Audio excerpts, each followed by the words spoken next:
fair hiring and great hiring are kind of the same thing.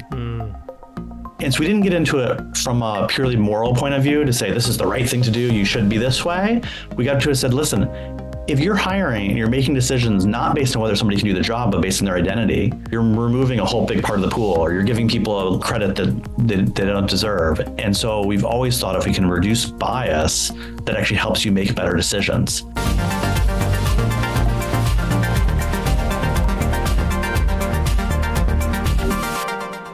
Jon, welcome to the show. How are you? I'm good. Thanks for having me. Nice to see you again. Or was it like twice in 2 weeks now? So you're probably sick of seeing me. This one. All good. All good.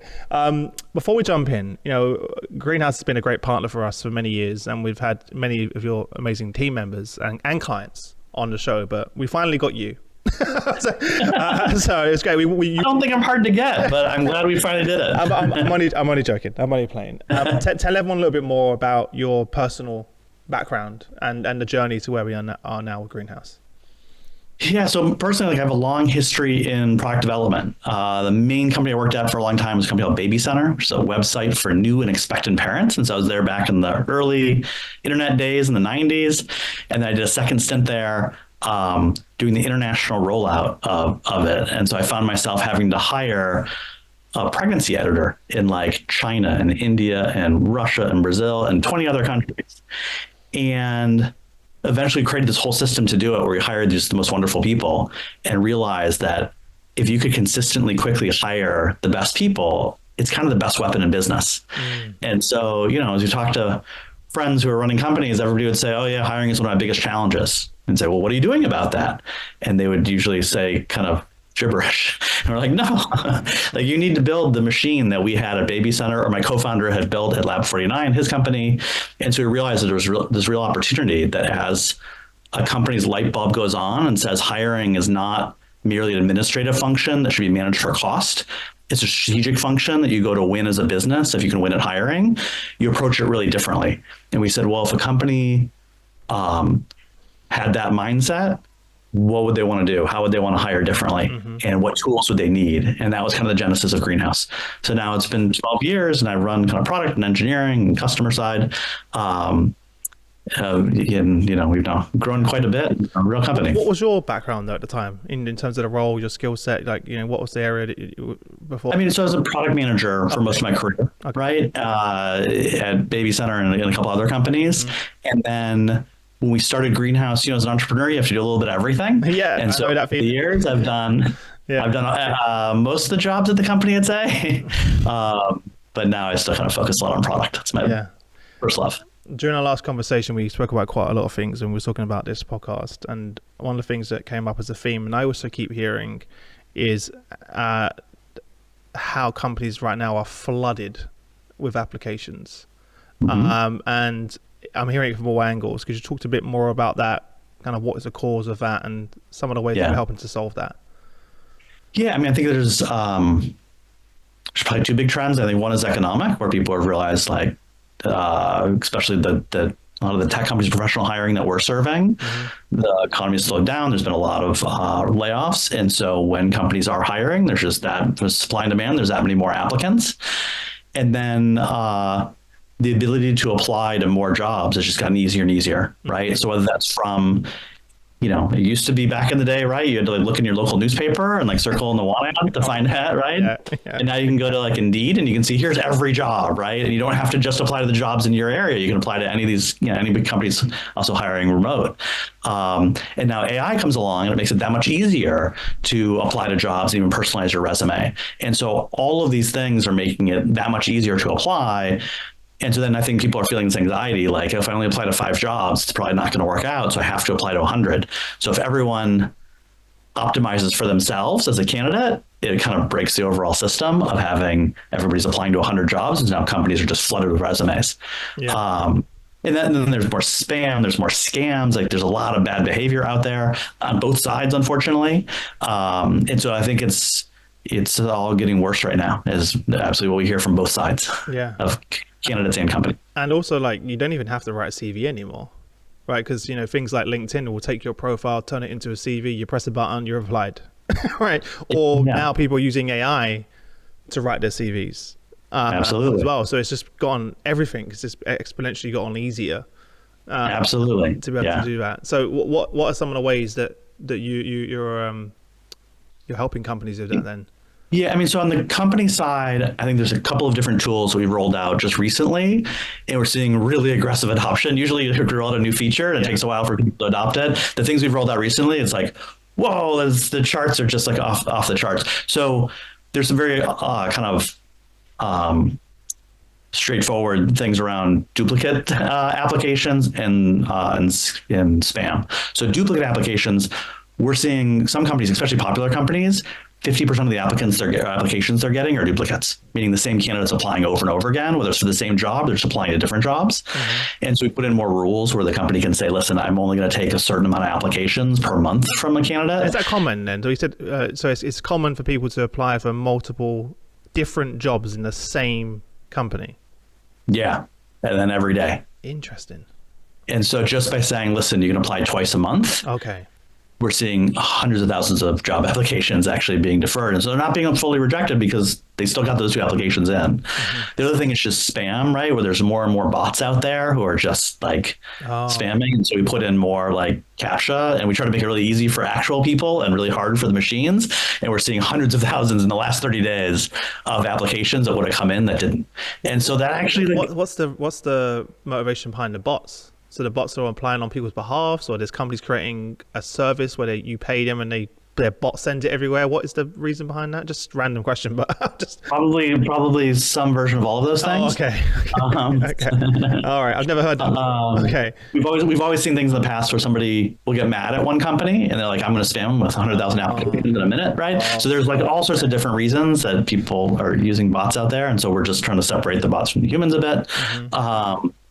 And then the main thing is just adding more filtering to our application review process. So when somebody applies, historically, we've always had what we call app review, where you have a pile of resumes and you go through, and it's like Tinder, right? It's essentially one click: advance this person, reject the person, and send them an email.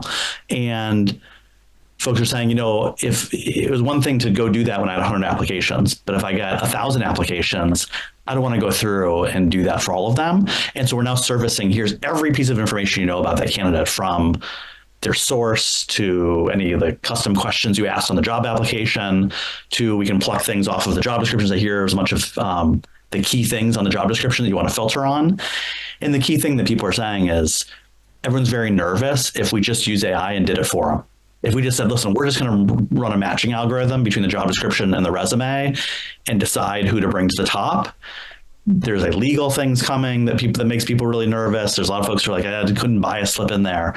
And so we've tried to do, or what we've done is made it so that companies can, like, you're in control. You're saying, here are the filters I want to use. It's very clear. I use these 5 filters to go from 800 applicants to 50. And now I'm going to actually go through each of those 50.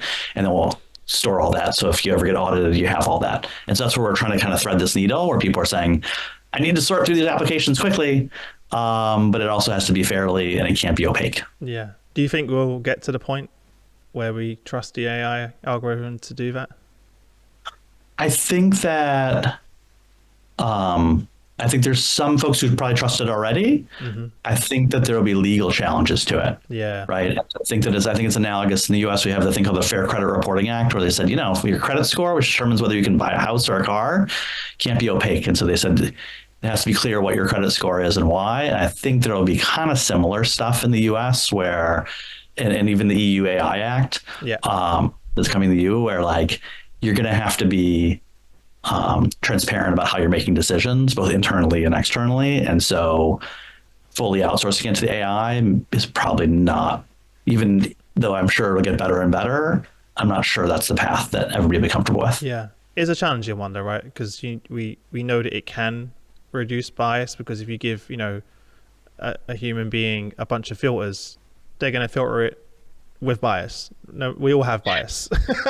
That's right. It's like the humans all have bias. If you're doing machines trained on the historical human decisions, and you're just amplifying that bias, right? And so, we actually just, as part of the app review, we now have an anonymized app review where we can actually go and parse the resume, and we can hide various fields. Nice. So we're doing things to try to combat the bias there. But I think the thing where it's totally out of your control. It gets people nervous. Yeah. As we talk about AI, we can't not talk about this topic right now.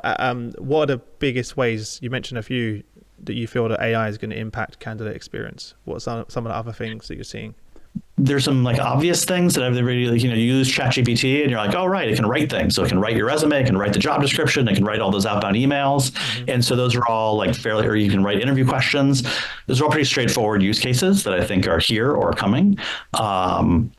And then there's the decision-making thing, which gets everybody really nervous. But I think there's a bunch of other use cases that are more subtle that may end up being as profound or better. So I just mentioned like anonymized resume review. It's a thing where like you can now parse resumes really accurately using an LLM. We had like a commercial parser we used for years and years that was okay. We rolled our own off an LLM and like it's way more accurate. And so we can now do anonymized resume review. We have like a job similarity model where we can say, hey, this job at this company is very similar based on the title and job description to these jobs at 1,000 other companies. So you can provide benchmarks, right? There's a whole summarization use case where, you can summarize, here's everything we know about this candidate and why we want to make the offer. And it writes the 3-paragraph email that you send out for approval. There's all these automation use cases around, say, scheduling is the obvious one, where scheduling interviews is a whole big pain. And it's not merely a math problem of Tetris, putting people kind of in open slots. There's also some like trying to figure out what are you allowed to schedule over, what are you not allowed to schedule over. That's a little bit fuzzier. And that's where is actually really helpful. And so I think that, generally the model of assuming that people will go to ChatGPT and type stuff in and that'll change their job, most people aren't doing that. I think what we're seeing is that the way AI is actually going to get used in the near term, at least, is people using the same tools they were already using, doing the same functions they were already doing, but now it's just made better with AI. I agree, yeah. It's just so to be like the canonical example is Google, right? Like we all Google search for 20 years, and then one day it just started doing autocomplete. We're like, oh, that's pretty helpful. And we didn't do it. We didn't get trained on it, right? It was just there. And if you didn't like it, you didn't use it, And so I think that's what's happening is every SaaS tool is just integrating AI in ways that are obvious or not obvious. And that's how people are actually going to adopt AI in the near term, more than convincing people to go to ChatGPT and type stuff in and copy and paste it back into their world. Random question, but what are some of the ways that you use ChatGPT as a co-founder of a business, CEO, etc.? Yes, I'm like fascinated with the question. I ask people that all the time. For me, I would say the most meaningful things is brainstorming. It's sometimes hard to start from a blank sheet of paper, or what I find is I'll start from a blank sheet of paper and then I'll validate it by going and typing in ChatGPT and say, hey, what did I miss? I love the what did I miss part. Yeah. And so like I did it yesterday. I was writing a presentation on like a very specific vertical of like, here's how they hire and here's all the ways and the greenhouse helps them hire. And I used it to say, is there anything I'm missing about how they hire? And out of the 12 things it said, one, I was like, oh, that's a good one. I'm going to add that, Yeah, it's so cool. Yeah, and I'm similar to you. I use it because, as you said, sometimes the hardest thing is like when you get started with a blank sheet of paper, to throw an idea in there, and it give you like a first draft. Yeah. And you kind of make it your own. It's like, oh, that saves me hours. Yeah, I had when I was hiring executive, and I was like, I think there's a couple different versions of how this role could be. Okay. And so I asked that, like, what are the different types of, this role? And it gave me like, here's 5 different personas that you could hire. And so now I was out doing like informational interviews with people, and they're like, wow, yeah, you seem to have a good model of how this role could go. Like it just kind of accelerated my learning about that role. Yeah. Also generates good interview questions. I found, if I know like, hey, on this interview, I want to test for this one specific attribute or this skill, give me 5 ways to ask for that. Like it's better than a blank sheet of paper, right? So funny. I literally did that this morning.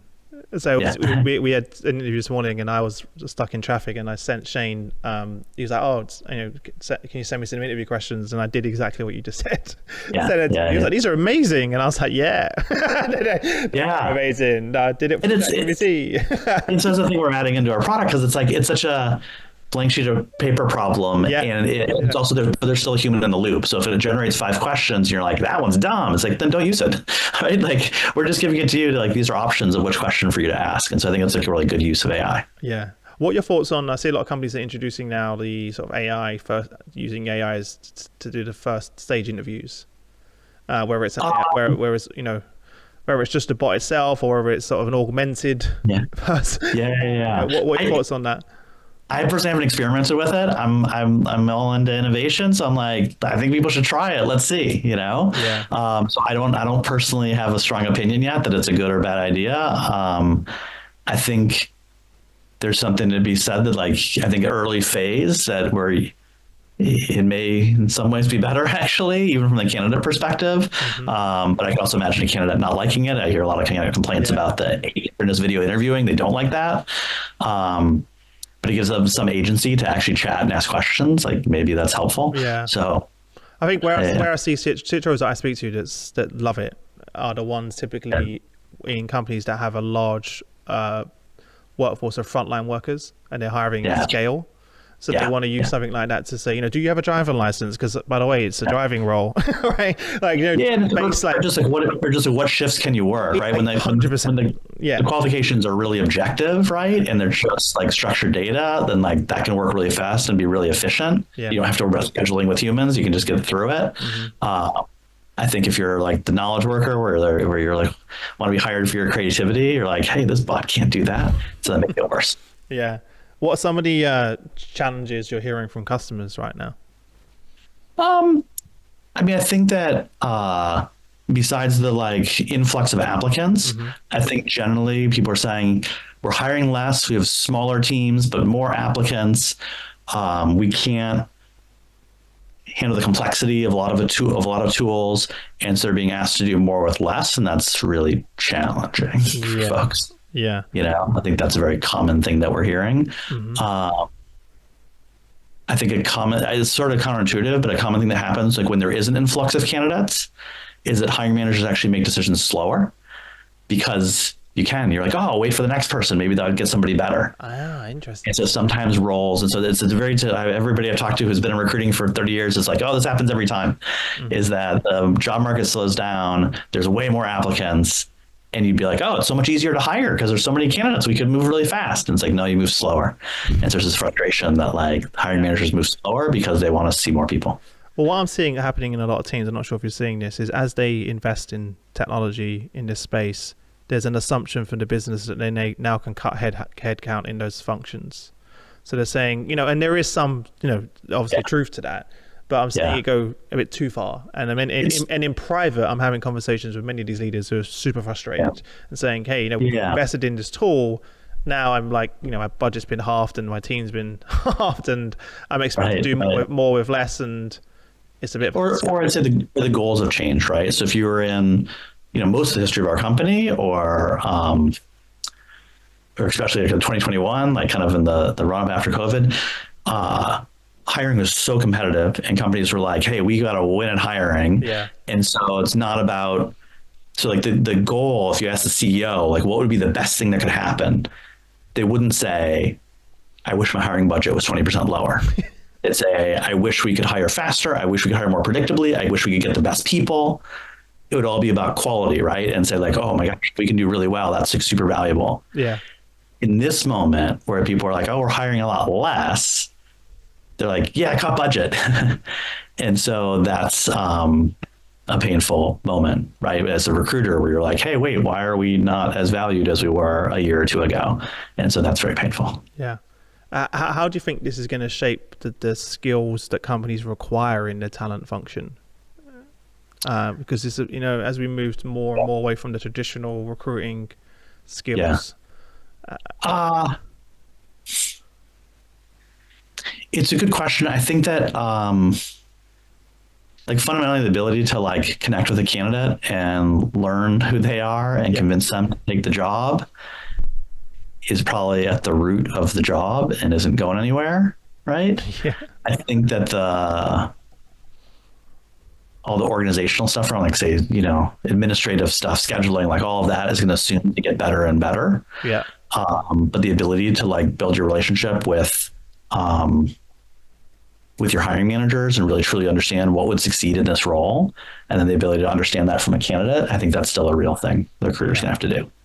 Well, you can't. One of the great things that I've seen even with my own team is these tools are freeing them up to have more meaningful conversations, to spend more time with our clients, to be more productive, and removing a lot of that.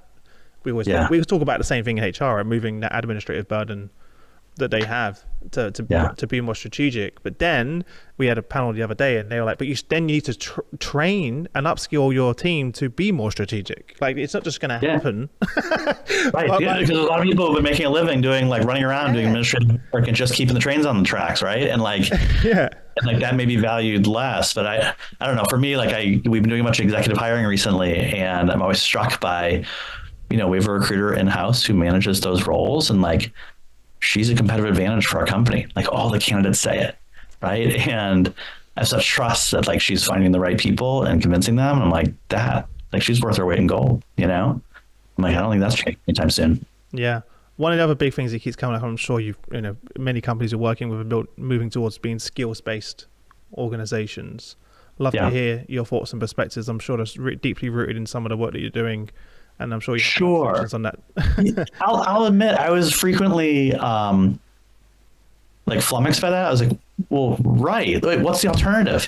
I know. And so the thing we've been talking about for a long time of structured hiring is, like, you should have a really clear rubric of what you're looking for. Yeah. Right. Whether it's experiences or skills or personality traits, and then you should run an interview process that explicitly tests for those things. Mm-hmm. And so I think in one sense, the notion of skills-based hiring is, if you have all that rubric, you should tilt it towards more skills and less credentials, which I say, that's great. I think that's fine. I think we've done a bunch of that. I do think that there's some companies who have taken skills-based hiring and just used it as a shortcut to say, let's remove the college requirement. And it becomes just kind of the virtue signaling of, like, we'll remove that college requirement. Are we doing skills-based hiring? And they're like, no, like, you actually have to do, like, follow through and do the whole work of, like, really being clear about what skills does it take to succeed in this role, and how do we assess if a candidate actually has those skills, which I think is a great thing, which we've been trying to get people to do for the last 12 years, I'm just saying, like, there's so many different approaches to this, though, that different organizations are taking, and it's a bit of that's one of the big challenges I'm hearing from CHROs. They don't know what is the right approach to take. I mean, I think there's some high profile companies I've heard of who are really advanced, and they're like, oh, we've mapped all of our current employees' skills. We're able to do all of our internal hiring. We're able to match it to projects so that we can look at our sales pipeline and understand all the projects we're about to sell and what skills we need, and do we have those skills? And they've, like, integrated the whole company around it. I'm like, that is really impressive. Most companies I talk to are a million miles from that. And so we talk to most companies, and we're like, why don't you start with a clear rubric of what skills you think you need in this job, and how would you assess for those skills in the interview process? And then can you make decisions based on those? If you have that, why don't you move it forward and then go to performance management and say, are you assessing whether somebody's succeeding in the role based on those same skills? Yeah. I'll say it's always shocking to me how frequently I talk to companies and say, what's the overlap between the rubric you use to hire someone and the rubric you use to measure their performance in the job? And they're like, oh, I never thought about it that way. Yeah, there's no overlap. Really? Like, what? That's crazy to hear. That's crazy. How is that? Like, come on. Like, those things should be pretty related to each other, right? Yeah. And I think that what I'm seeing is, by the time some of these companies, and this is something that come up recently during one of our podcasts, they've gone through that skills mapping process. It's taken so long that the requirements, the skills have changed. So they're going through the entire process. Yeah, so if you do the whole, like, hey, we're going to bring in consultants and do a whole competency model of all these roles, like, if you're hiring the same role over and over again at high volume for a long time, like, that's great, right? Of course. I think the thing that we, an ethic that we have within our product is very much like, this can't be like just a serial thing where, like, you figure it out once and then you execute the interviews and then you're done. It's like, no, this is an iterative thing you're going to do over and over again. So don't let the perfect be the enemy of the good. Like, start somewhere and then learn over time and realize, ooh, you know what? We were testing for things that weren't relevant ultimately, and we can go back and change that interview process for the next time. Yeah. How do you, we're seeing a lot more companies look to sort of the gig economy and outsourcing, and it's becoming more and more common now. I'd love to hear kind of your thoughts on that, and how that the future of your product and Greenhouse perhaps maybe could integrate in different platforms and tools like that. Yeah. It's interesting. We're seeing folks changing the makeup of between full-time and part-time and contractor. And Exactly. I don't have the numbers in front of me, but it's real. That said, like, it still ends up being a structured process. It may be shorter or more abbreviated, right? And so we still see people are still using Greenhouse for the same things. They're just saying, hey, this is going to be a contractor or a part-time role. It creates complexity, and like when you push it over into the downstream system, whether it's Workday or whoever, there's much more complexity in that integration, because it may be not just they're classified differently, but a lot of people are doing rehires where you hire the same person over and over again. And so we're seeing all this complexity around that. But I don't have a strong like economic thing of like, here's where we're going with like, no, it's just wondering. Contract work. I'm like, I don't know. Like I read all the same articles and I'm curious as to where it's going to go. And young people. If those worlds ever collide, where you have like some type of integration with like an Upwork or like a Fiverr, and it brings that talent pool into your system somehow. This movie just makes no sense at all. But I just no. I think God, I don't know off the top of my head. I'm probably somebody's going to say, yeah, John, we have integrations with all of those folks. I mean, typically there are people. I'm like, how cool. I mean, we have like 100 integrations for sourcing alone, where companies where people are finding candidates in various different places or talent pools, then bring them into Greenhouse to do the evaluation process. So I'm guessing those folks are in there. One of the things that taking obviously a bit of a, there's a lot of DEI backlash right now. I know that's something that's core at the pivot of the product. Something that actually one of the reasons I first came across your platform with Donald, your former CPO, who is a great advocate, and you're very well known for the incredible work in the DEI space. How do you see that evolving? Yeah, so I think that our point from the beginning, we've been doing this for many, many years now, long before it was cool or something. And our point was that fair hiring and great hiring are kind of the same thing. And so we didn't get into it from a purely moral point of view to say, this is the right thing to do, you should be this way. We got to it and said, listen, if you're hiring and you're making decisions not based on whether somebody can do the job, but based on their identity, you're like, you're removing a whole big part of the pool, or you're giving people credit that they don't deserve. And so we've always thought if we can reduce bias, that actually helps you make better decisions. Now, the political winds have gone, back and forth, but I think we look and say that actually still true. I don't think any of that has changed. And interestingly, what we see is there are people on alternate sides of that perspective who all use Greenhouse because they say, yeah, it helps me make fair decisions, and we're all for that. And so it has turned into this whole political mess. But generally, we don't engage with that so much. We're saying, hey, do you want to be more fair? And most people say, yeah, I'd like to be more fair. We say, great. So here's a whole bunch of really tactical things you can do to have a more structured process to make a more data-based decision. Mm-hmm. I think to your point, though, now you have the data. Before we didn't have the data to be able to do that. We looked at everyone looked at DEI as a very fluffy topic. Now they're becoming very much data driven.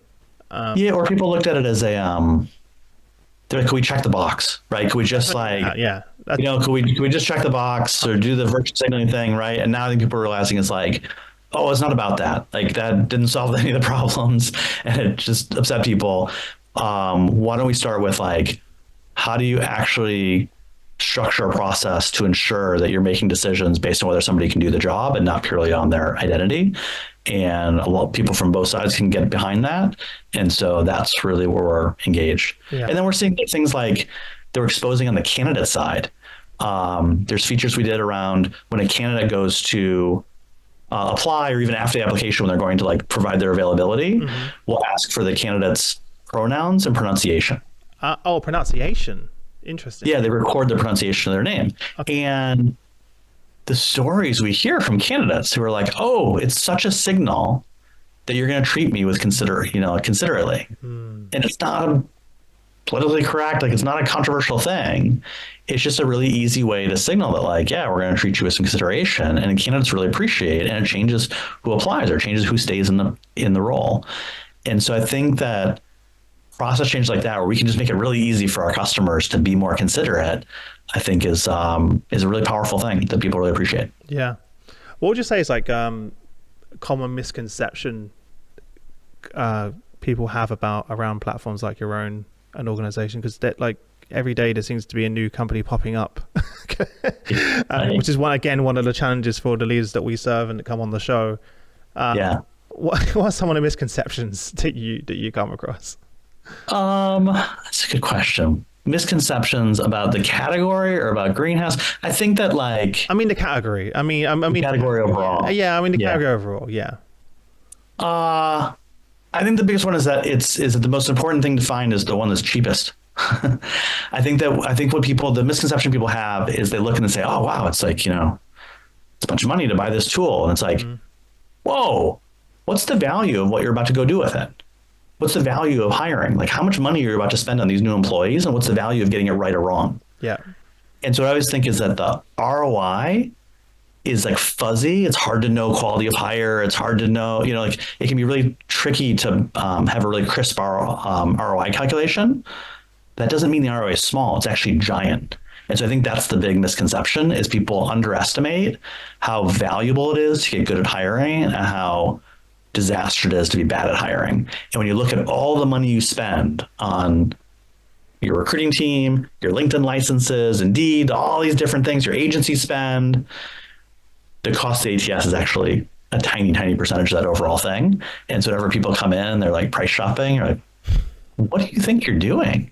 Like, how much better would we have to help you to extra $4,000 for your ATS? Oh my God. Yeah. And I think that's the thing that people miss, especially the recruiters. They don't know how to quantify the value of great hiring for their CFOs. Yeah. Is there also a fear for them? Is there a fear related to their role being replaced, or like a fear of bringing in this technology into the business? Probably now with the AI, because that's like the popular thing that's out. People are like, oh, if I use AI, is that going to cost you my job? And hasn't happened yet, you don't see you see all these LinkedIn articles about recruiters being replaced by AI. It's kind of pop, I think every day I see a post on LinkedIn around something like that. I'd say sure, but I'd say that's on the continuum of technology, right? Like recruiters used to have just working in pen and paper, then they had spreadsheets and they had basic ATSs. Now they have better ATS. So yes, you're going to get more efficient, and that probably does change the workforce. But got to evolve. But yeah, to your earlier point, that's why you got to evolve and be valuable. I still think the difference between a good and a great recruiter is getting bigger, not smaller. What would really help? I know you wasn't planning on answering this question, but I think what would really help our audience is if when they're considering an ATS and they're looking at the different platforms out there.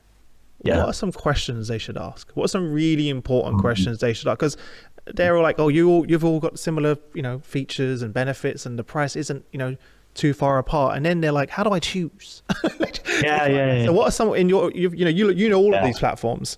So what? What are some of the questions if you was a CPO, CHRO, right, and you was considering a new ATS? What are the main questions that you ask?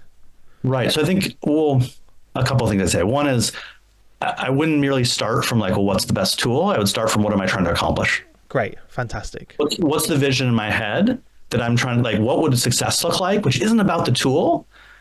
It's what would get me promoted in a year? What problem am I solving? Yeah. And so is it that I'm trying to have a great candidate experience? Is it I'm trying to create more fairness? Is it that I want to have better data and reporting and be more accountable to the business?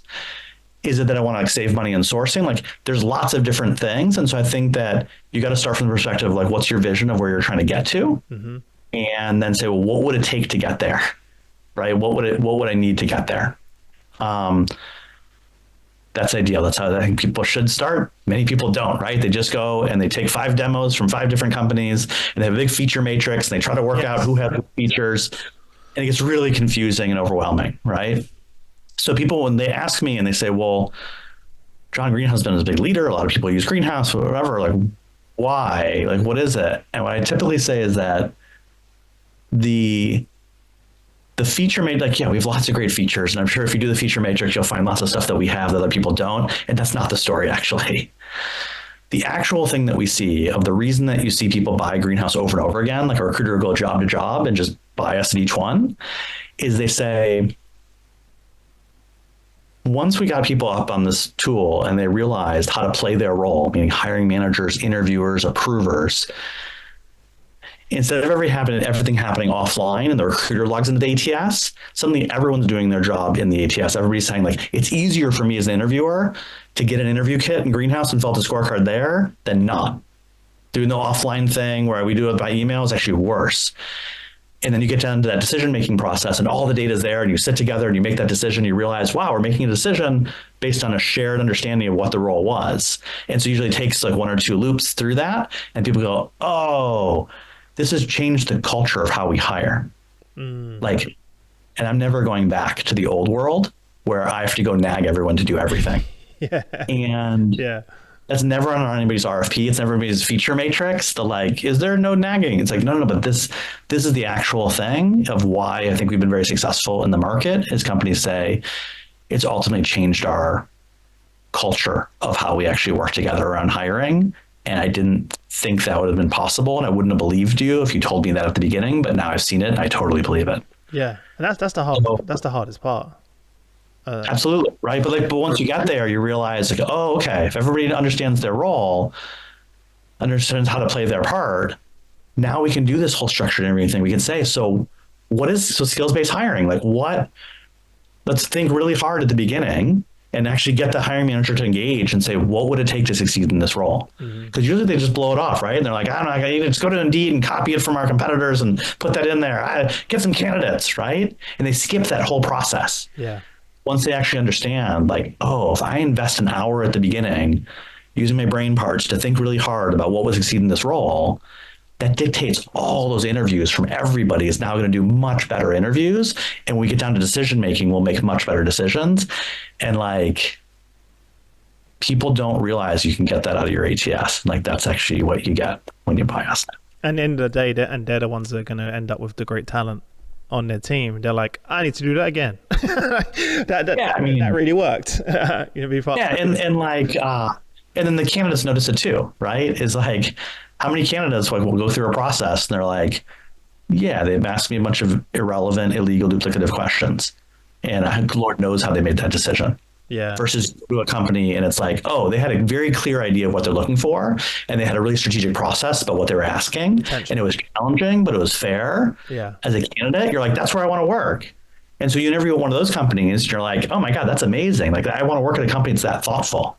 And you go to one of the normal companies who treats you terribly and you're like, if that's how they treat me when they're trying to sell me, how do you think they're going to treat me when I'm an employee? Yeah. And this is the thing that we're seeing. This is a big thing that we're working on now, is we're seeing the candidates are noticing. The candidates, it used to be just Glassdoor. Now the candidates are looking and they're saying, we see how you treat us in the interview process. We see how you treat us in the job application. So we get so much stuff on LinkedIn from candidates saying, oh, I so appreciate it when companies use Greenhouse because you make it really easy to apply. And I really don't appreciate it when they use that other tool, I won't name, who makes you write your whole resume over and over again. You have to retype everything. They're just like, I don't want to work at a company that cares about me that little that they force me to do that. Yeah. And so that's where I think that there's starting to be more and more accountability. So some of the stuff we're working on is around exposing more to the candidates because they really care. It's so interesting because I think most companies don't think, or maybe they don't consider the impact of their ATS on as a reflection of their culture. I would have never imagined that, certainly 10 years ago or whatever. Like, I don't think that was a thing. Yeah. I think it's absolutely a thing right now. Yeah. So it's the first time you're interacting with this organization that you're potentially going to make one of the biggest life decisions ever, and that directly impacts your impression on that organization. So if it's a bad experience, then and I think they're reading into it and they're saying, well, this is the moment where you're trying to sell me as a candidate. Yeah. So how do you do it? And if you don't bother to do it now, like, oh my God, how bad is it going to be when I actually get there as an employee? So there's actually a feature. Can I pitch you on a feature we're launching right now? You can see it on our website already. We're calling it Greenhouse Verified. Mm-hmm. Where what we noticed was, even within our customers, there's a huge difference in how they're hiring. Yeah. And there's some companies who are just awesome. They never ghost anybody, right? They're super considerate. They are prepared for every interview. They do all the fairness stuff and anonymize resumes, all that. And so he said, well, why don't we expose that? And so we're putting like verification badges on people's career sites so you can see like, yes, they're going to be considerate and fair and prepared and communicative. And we feel like let's set up a new bar for the industry. Let's get candidates to expect to see that, have companies competing to get those badges. That's amazing. And so far we've just started rolling it out to a couple of companies, and they're like, it's a great way to drive internal usage to make sure nobody's ghosting, because we really don't want that. Yeah. Right. But it's also a great way to show off that like we're trying really hard. This is one of the companies you want to work at. Yeah. It's been a few times where I've been checking out a few different of those pages and not known they were yours, because they're really well co-branded, and we've always been careful not to put our brand on it. And now we're like, you know what, enough people know our brand that we're like, actually, why don't we create the option of having having these badges, because it creates a little bit of credibility. Yeah. And so we're trying to get a whole bunch of people to turn it on over the next couple months. Amazing. Listen, before I let you go, is there anything that we haven't discussed you think is really important? Do you want to share with our audience? I promise I'll think of it the minute we hang up. That's why I asked the question, because normally when people hang up, they're like, I wish I said that on the show, Chris. So no, I added it. I think it's the act of hanging up that will jar my memory. It's normally how it is though, right? It's, right? No worries. Oh, okay, let's just say this then. Before I let you go, what would be we shared a lot, right? Spoke about a lot during the show. What would be your parting piece of advice for all the leaders out there? And then we'll say goodbye. Let's see. I think this is a moment, given like how badly candidates are being treated, all the AI stuff. This is still a moment, like this is actually a great moment that you can differentiate yourself. If you like lean in this moment and say, I know we're going to be making less hires, but that means that the hires we are making are that much more valuable. If you differentiate yourself, whether it's the candidate experience or through how you're interviewing, like this is a moment to lean into it and not to walk away from it. Yeah. I think the companies who are walking away who are like, we'll come back to it and start over in a couple of years when we're hiring more. It's like, I think this is the time to like, you only get a couple hires. Like if you're making less hires than you were before, like lean into them more. This is the time to walk away from it and be bad at hiring. It's interesting. It's during those times you really see the companies that are really living up to their values. I mean, we see a total cleaving, right? There's some bunch of companies who are like, we're going to be awesome at this and we're going to make less hires, but we're going to be great at them. And you see other companies who are like, we're going to lay off most of the team. We're going to get rid of most of our tools, and all the things that we've built, we're going to like let go, and maybe we'll come back to it later. And you're like, ooh, it's brutal. Yeah. And you're seeing the exact same thing happen in a DEI space right now. Sure. Yeah. In organizations. And then you really see the difference between the ones that were just ticking the box and the ones that are actually trying to make a meaningful difference. That's right. Well, listen, I appreciate you coming on the show. For everyone watching, as always, the links are below. Go check out Greenhouse. There's the links below. There's also some content and some great research we've got from the team. Check out the links below. Apart from that, I'm glad we finally got you on the show. It's great to meet the person, the man in the flesh. And I look forward to seeing you at the upcoming Global DEI Summit.